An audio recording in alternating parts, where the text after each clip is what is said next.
vedare tinokuchingamidzai zvekare kune chimwe chirongwa pano paZim Facebook Secrets and Confessions. Tadzoka zvekare nemamwe mamessages regedzai tibva tapinda mumamessages edu atadzoka takakubatirai.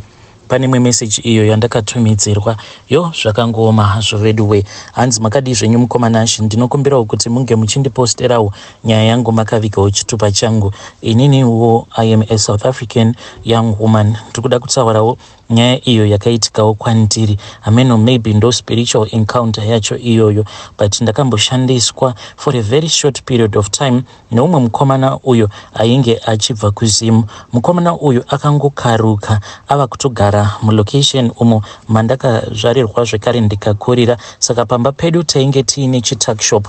Mukomana uyu aipota achiuya pamba pedu achiwanzokutenga chingwa nedrink. Saka mukomana uyu iye ainge achiita mapiece job ekufamba nelawn mower achisakura padzimba dzevanhu zvekare nekukata lawn, but aiwanzo kuzoenda kumaindia achinokata lawn kune rimwe location kunogara maindia. Mukomana uyu, there was something about him. Inini pandakatanga kumuona handina kana kumbogara ndaita kana pfungwa dzekuti ndinoda kurara naye, but there was one day paakauya patuckshop pedu mukomana uyu ndokubva atanga kutaura neni akabva ati iye ainge achida kunditengera something. Pose apa ameno kuti why ndaingogara ndichingoavoida eye contact naye, but the day randakazotarisana naye mumaziso apo paakanditi ainge achida kunditengera drink ndokubva ndanzwa kuti ndainge ndine mafeelings naye. Zvandakanzwa ipapo mumuviri mangu zvainge zviri very strange.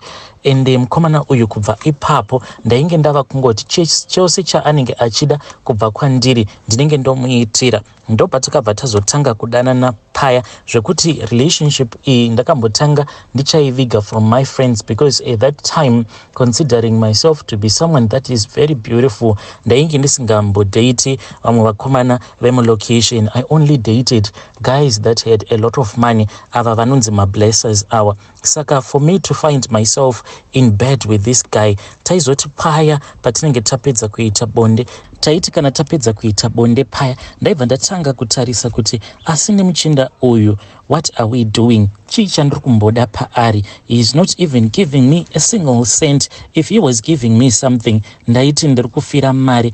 Apa aigara mukamukuku, not kuti vanhu vanogara mumukuku havasi vanhu, but it was just not my level. Kubviswa kuma levels ekuti ndaipota ndichitorwa ndichiendeswa kuma mansions ndobva ndazonoradzikwa mumukuku. It was like I was downgrading to myself, but for some particular reason, ndaizoti kana ndava kumba in my comfortable bed, mazuva aya ekuti anenge achimbondi avoida simply because anenge achida something kubva kwandiri ndisingakwanise kumupa panguva iyoyo, ndaibva ndatotanga kutorwadziwa, kutochema, thinking about him, ndichitosuwa kamubhedha kake. Apa kamubhedha kake kainge kachibaya. Taiti paya patinenge tichiita bonde kudai ndiri pazasi iye ari pamusoro, ndaitonzwa kutoti kamubhedha aka kanobaya, because masprings acho pane dzimwe nzvimbo dzekuti ainge akatoita zvekubudikira zvekuti munge muchiita women on top zvaisatoita.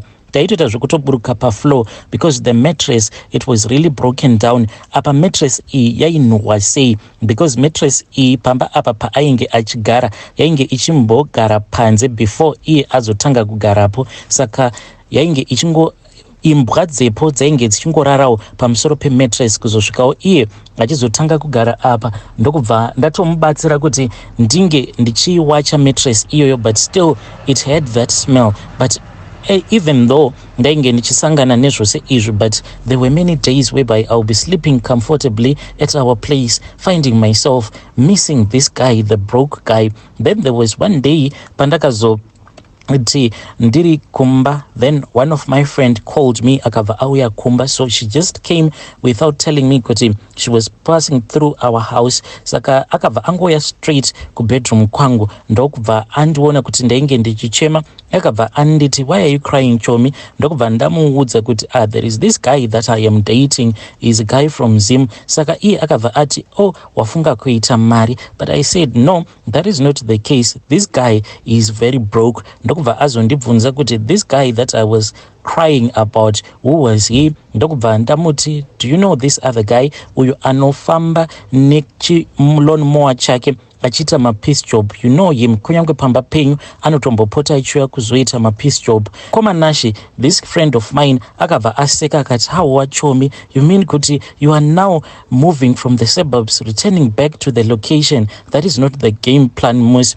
But Mkomanashi, ndainge ndisisiri ini at that time when I was dating this guy from Zim. So recently ndine imwe channel iyo yandino follower pa TikTok. Channel iyo inotumidzira ma-confessions enyu. Ndakati ndakateerera imwe confession. That was when I kept on thinking about my story, which I had almost forgotten, because this story, when it happened, this was soon after matric, pandakatanga kudanana naye mukomana uyu. So the other thing that happened was that this guy pane pamwe paakazomboya kumba after tambonetsana, and I begged him because I didn't want him to dump me. Ndokubva azoya kuzondiona kumba kwedu. I let him in after my mom had slept.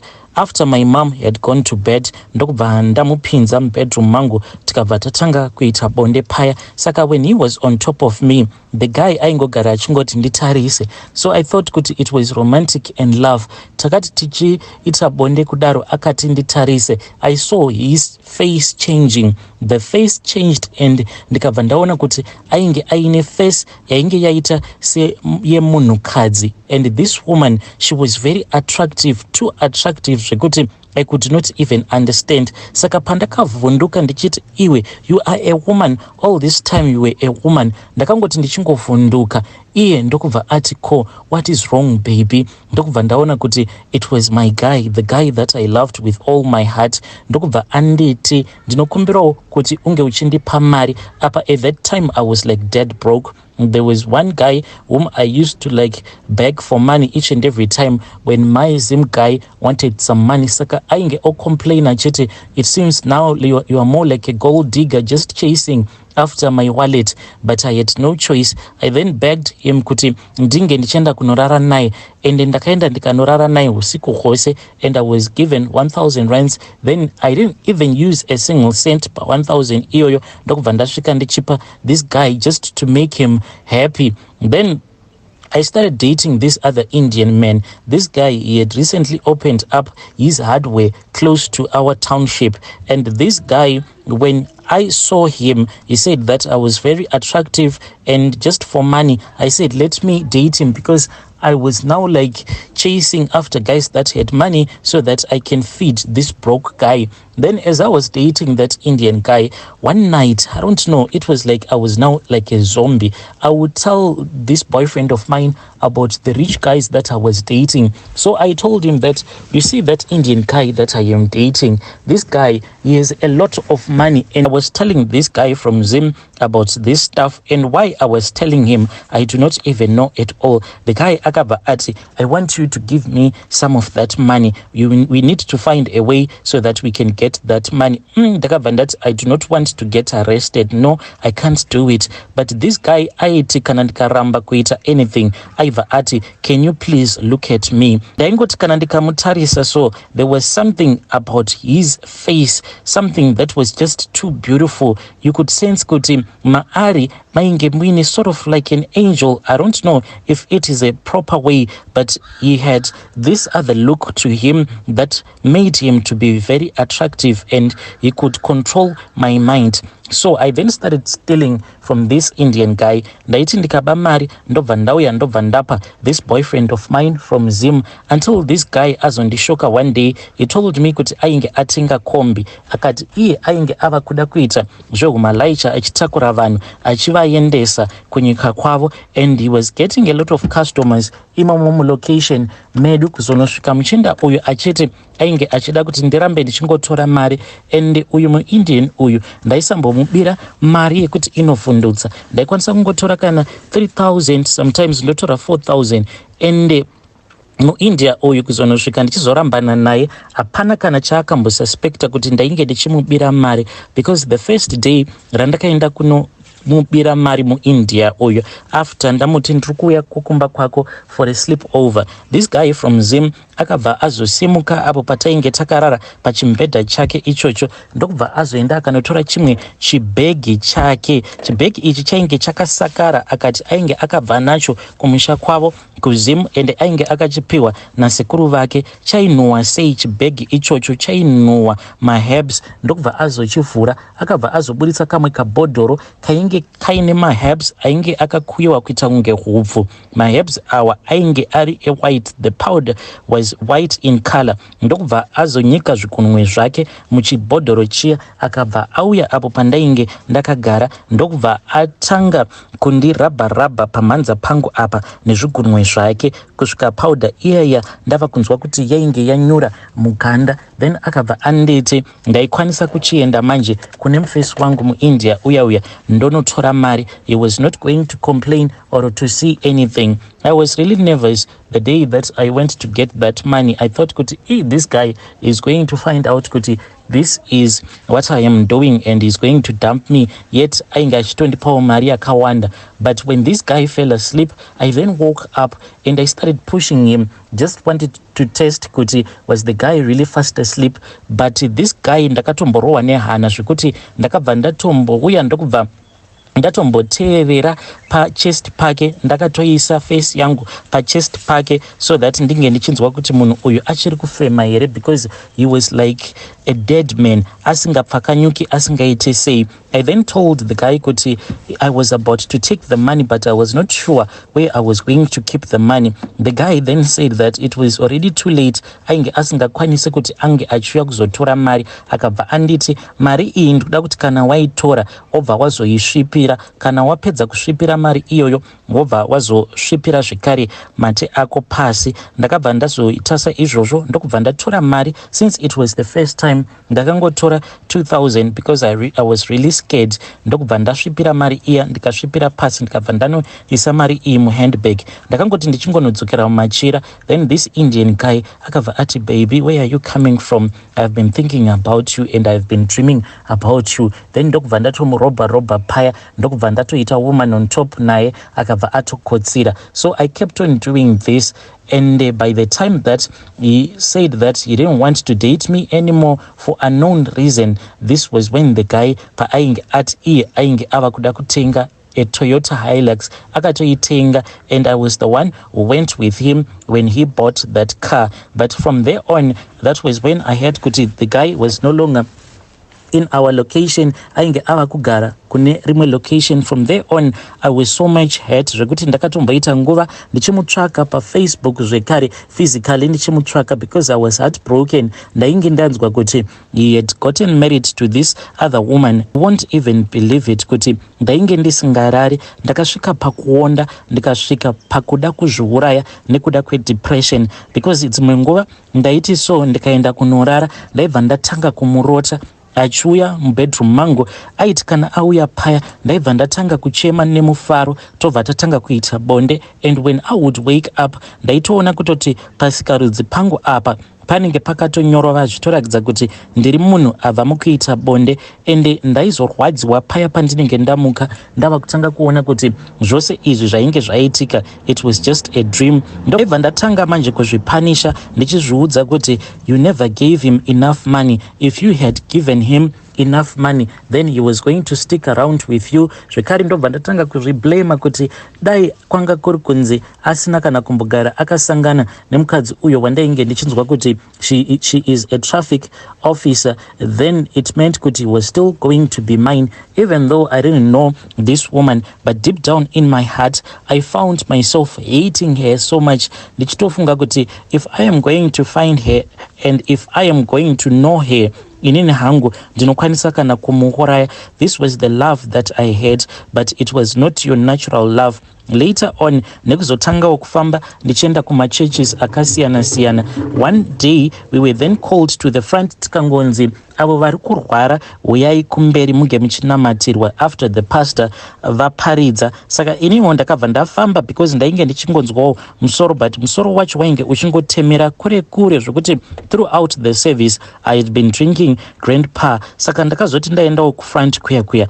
Then the pastor, to my surprise, pavakazosvika pandiri vakabva vati hold on. Ndokubva vati kune the guy who was playing the piano ange achinyaradza piano and the present worship ikanzi inge ichinyarara. The pastor then said that we need to pray for this young girl because I can say kuti she has a spiritual tie and she is married to a grave. But when I look at this grave ayimo muno mu South Africa, this grave, it is across Limpopo. Do you know anyone? Have you ever dated anyone from across the Limpopo? Ndokubva ndangotoziva kuti munhu wandainge ndakadanana naye ainge asiri South African. It was this guy from Zim. Pastor vaya vakabva vatanga kunamata, the whole congregation ndokubva yatanga kunamata, ndikabva ndazotanga kurutsa. The pastor then repeated and said kuti inini I had been married off to a grave, ndakaroorwa neguva, but guva racho iroro riri kukuzimu uko. That was when the spiritual tie was cut, that was there between me and that grave. This is what this guy did to me. He used his charms pandiri ndokubva azondirodza kune guva. Ameno kuti guva iri rainge riri rani, because pastor ava vaitotaura vachiti I can see kuti there is a name that is written on this tombstone, but I can't see because the letters that are written on this tombstone, they are quite blurry. But what shocks me is that this grave, it seems as if pacho pariri riri panzvimbo pakavanzika, as if there is someone who was murdered and that person was buried in a forest or in a place kwekuti akungosvikiki zvekudaro. When I heard all of these things, I started praying and praying. Even up until today, ndiri munhu uya wekuti when you say let us pray, I know what I am praying against. I know where I am coming from. Vedare ndo message iyo yandakatumidzirwa ichibva kune umwe mwanasikana hanzi ndakangosangana nema confessions awa paTikTok.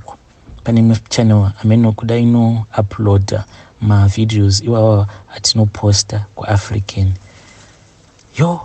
Strange things do happen in this world. Akomanaka zvakangoma hazvo vedu kuroodza mwana umwe munhu kuguva so that unge uchimutya mari, kusvika munhu achita zvikomba zvekuti anosvika pakukutengera kombi pamusoro pazvo ne Toyota Hilux.